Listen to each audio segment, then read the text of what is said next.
Most of us never learned how to train our brains, which is why most of us needlessly settle, struggle, and worse, suffer. My name is Chris Doris, and I want to make brain training mainstream. This is my series, Tough Talks, Conversations on Mental Toughness. I'm interviewing badasses from all walks of life on what mental toughness means to them and their unique approaches to strengthening their minds. This is gonna take a Louis, bro. We're gonna take a left at Albuquerque, like Bugs Bunny used to say. Are we going to zig when we should have zagged? Nope, we're gonna zig when we're supposed to zig. Atta baby. That's awesome. All right, let's get ready to rock. Hey everybody, welcome back to Tough Talks with Chris Doris. And our badass conversationalist today is someone that I've been looking forward to get on here for a really, really long time, because this person is, I am not even remotely exaggerating when I say this. This guy is the embodiment of service. And I can't wait to tell you. I'm going to read a little bit of his bio to you, but then I'm going to give you my bio of him, all right, which will totally summarize and exemplify who he is and how he shows up in the world. You are going to love this conversation, folks. I can promise you that. So, oh, and someone has a birthday coming up in a few days, doesn't he? Mm-hmm. Right? Yeah, baby, this guy. So, yeah. So you are an activator, and we'll have plenty of time to elaborate on what that means. And off your Facebook page, I copied this. This is you in your own bio. I am an entrepreneur at heart and a fitness/wellness evangelist and ambassador. And I love that. I think that's just perfect language for you. And you are a language guy. You are one of the most mindful people that I've ever met with respect to how you use words. And I really appreciate that. You're a husband to your wife, Wendy, and two beautiful daughters. And their names again? Ava and Ella. Ava and Ella. You started the Activate Lab, which is exactly where you're sitting at the moment. Activate Lab at the Arizona Grand Resort here in Phoenix, Arizona.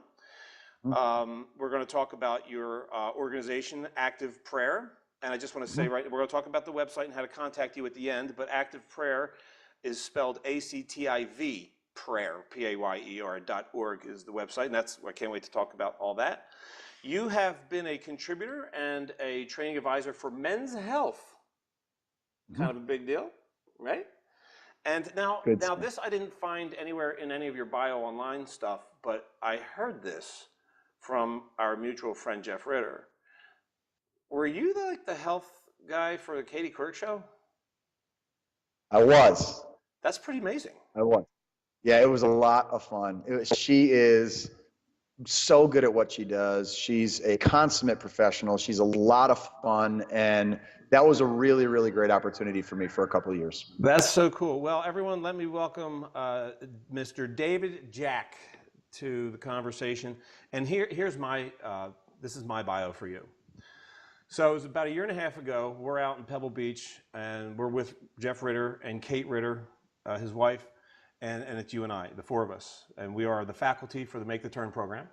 And we were preparing to do our event, right, for Apple. And the day before, we just had time. We all flew in early, and we were kicking it. And we took this killer hike to take a view of Monterey Bay. And the hike was a little more than I had anticipated in terms of strenuousness. Okay, don't laugh. It was a lot more than I was But you went anyway, brother. Yes, I did. And you fished. Well, okay. So the three of you guys are in phenomenal condition. You're obviously in amazing shape. So is Ritter, and so is Kate. And I was not. And it was a good hike. You know, at the end of which, of course, you go running up the stairway to heaven, which just it blew my mind. And but then we get back. We're done the hike. We're back at Ritter's apartment. And can you hear me? Because it looks frozen right now. Yep. Okay, we're good. All right, good.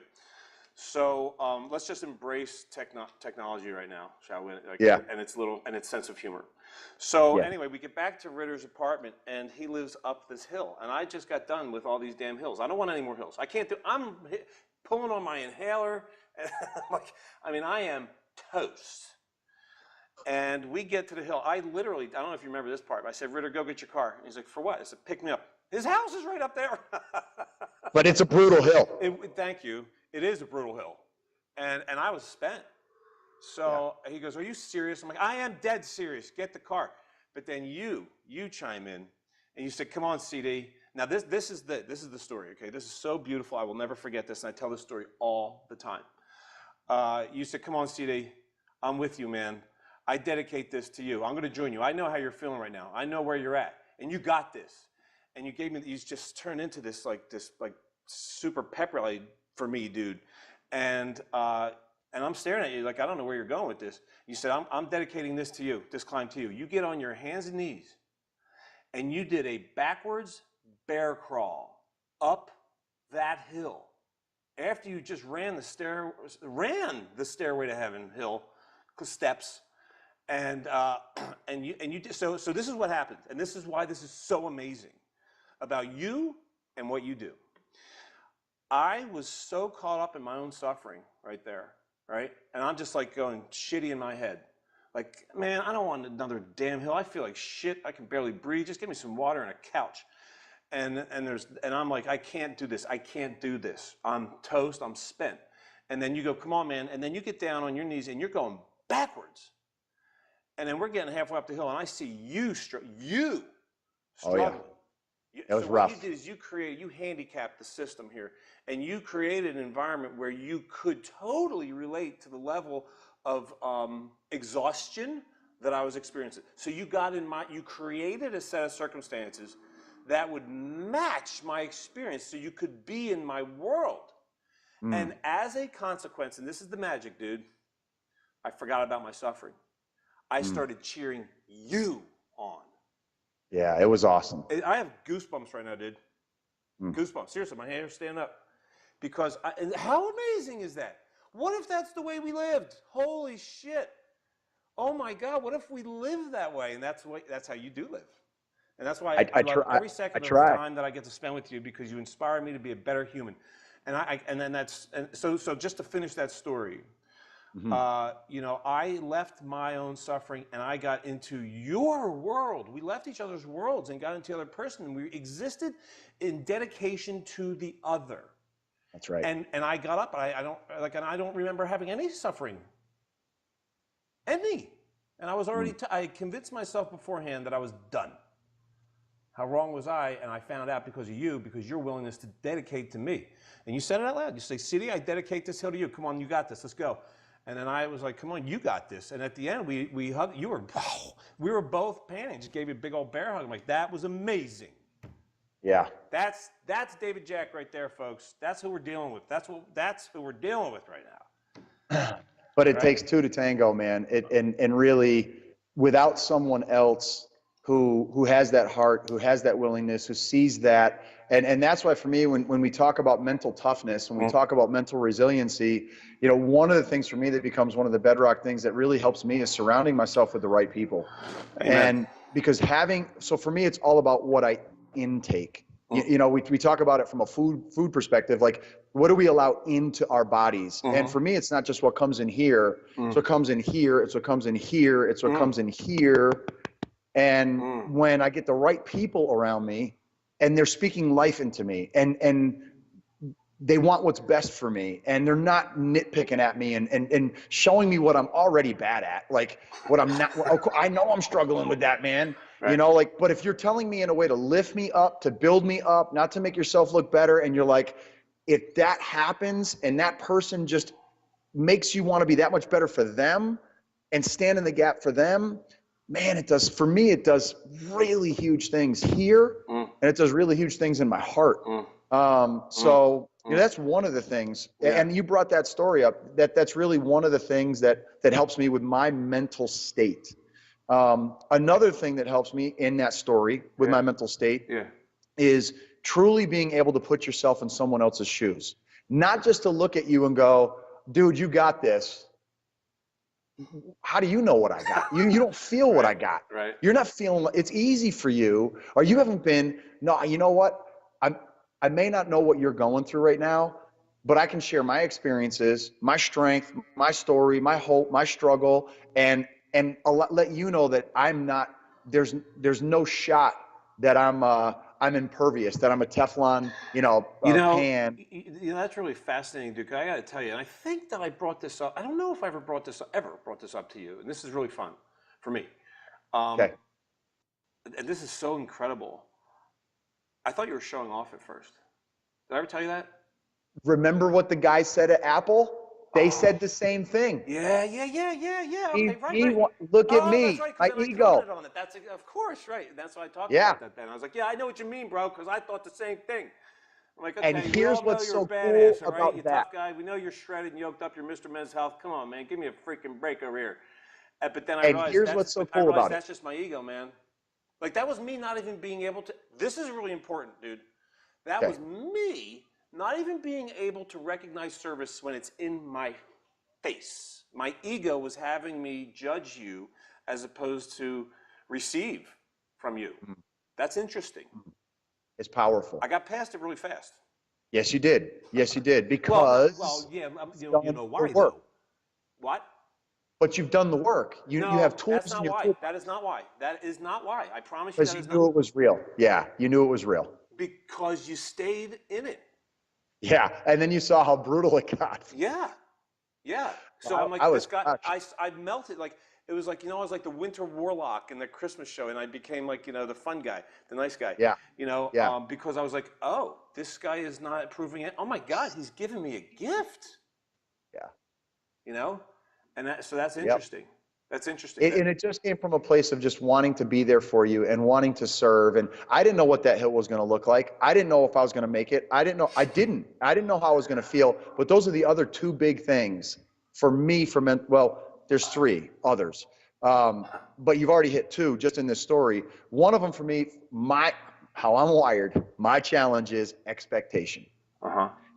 I think that's supposed to go like that. I think this is supposed to look like this. I think I've got to do that way. I think I think What? I don't know any of that yet. Okay. So my unrealistic expectations are always going to wind up in future resentments, future frustrations, future fears, future judgment, future guilt. So I didn't know what was going to happen on the hill. You didn't know what was going to happen on the hill. And so what? We take one step at a time.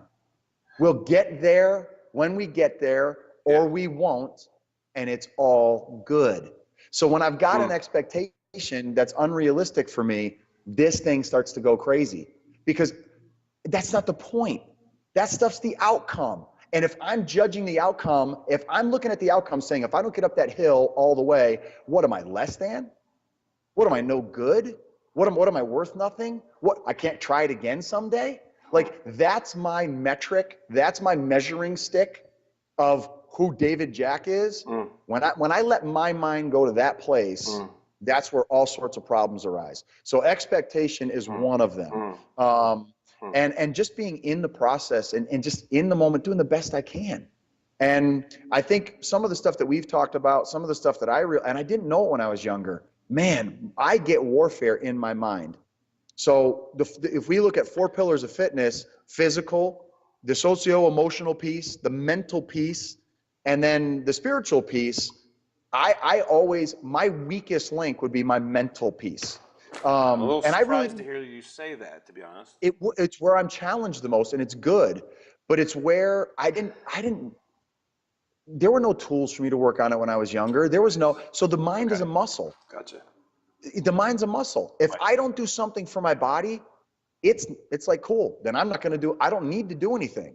My mind, if my thoughts are allowed to run the way they've always run, 80,000 of them come through there a day, 3/4 of them are the same thought spun a different way. If I don't know how to look at them differently, and nothing changes if nothing changes, and have tools to go, oh my gosh, like, I got to kind of fall in love with my thoughts, and then at the same time dismiss the ones that don't serve me. So that's great. I love that. Okay, let's slow down for a second. Let's slow down on that. Copy. That I think people need to hear that. Okay, let's blow that up a little bit. Okay, let's slow it down and take a screenshot of that and stay with it for a second. Okay, because that's some powerful shiz right there, Holmes. You say it again. And the ones that I can just dismiss, the ones that don't serve me. Now, this is why this is huge. by virtue of the fact that we haven't had education and training on this, that sentence doesn't even make sense to so many people. And let me say why. Because they don't realize they aren't even their thoughts themselves. Like they don't know the separation, right? There's the phrase, I have thoughts, but I am not my thoughts. Most people don't really, well, they've never heard that. That's not been taught to us. So in other words, as a consequence of not becoming conscious of that one of the things that my brain does is it generates thoughts, and it just has them. And some of them are cute, some of them are diabolical, but they're all just thoughts, and I can do whatever, I can embrace, love, dismiss, whatever I am the captain there. Yes. But we haven't learned that. So then as a consequence, then the thoughts run us. So let's talk about the dismissal. Okay, can you talk a little bit about this? Like if you had to teach somebody, and you do this, so in as practical and concise as a way as possible, I know that's sometimes, that's pretty hard, but whatever. Do it your way. If you were gonna teach me, okay? Yeah. Like I'm coming to you and I'm like, hey, I just saw this video you did, man. I'm so intrigued by you, man. Could you said something that caught my attention about the dismissal of thoughts. Would you please teach me that? Go. Yeah. So for me, what I've learned to do is just not try to shrink away from or to judge that thought when it comes. And when thoughts come that aren't ones that probably should stick with me long, I get that icky feeling. Oh, okay. So there you go. So that's how you even know, and that's how you, like, how do you even get to there? Yeah, it just feels icky. It brings so that's up like something the alarm that goes off. You feel it's like yuck. You feel bad. You feel bad.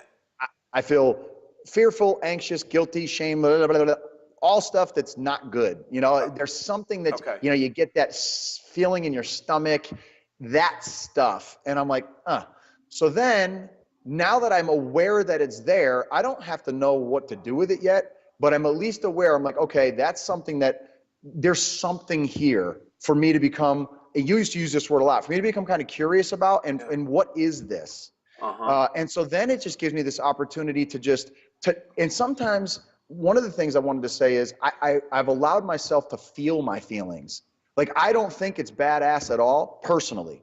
I don't think it's badass at all, and I don't think it's mentally tough at all to feel something that's real to you and be like, I got this, I'll just suck it up. No. That to me, that's farthest from being badass. Feel the feelings. Nice. Own the fact that wow, man, why am I feeling that way? And then I'm a big faith guy. Yeah. So I take those thoughts up in prayer right away. Yeah. What is this? Where's this coming from? And sometimes I can't do anything about it right now, but I know it's there. I'm going to park it for a minute. And then I've got to look at it and go, what's my role in this? What can I learn from this? We talk about the past, or we talk about something, look, don't stare. Like, take a peek at it. What can I learn from this? So, so what, now what? Wow. So what, now what? And then, so what happened? Do I have a piece in this? And then I've got to come to a place to go, you know what? I feel like my side of the street is clean on this one. Or I feel like that thought really isn't who I am and who I want to be. And the action that I take is the currency in the world that makes my life real to others, not my thoughts. The action that I take on it. So then I have the choice to be able to go, okay, what do I call somebody? Which I do, and I speak to somebody who knows me and can speak life into me and can tell me truth. And sometimes if it's not easy to take, I'll call a professional, I'll speak to a therapist, I'll go to a group, one of my group meetings, I'll take it up in prayer. I don't try to figure this thing out on my own. Can we talk about that sentence? You've said it twice now. And I love hearing you elaborate upon it. I take it up in prayer. Talk to me about that.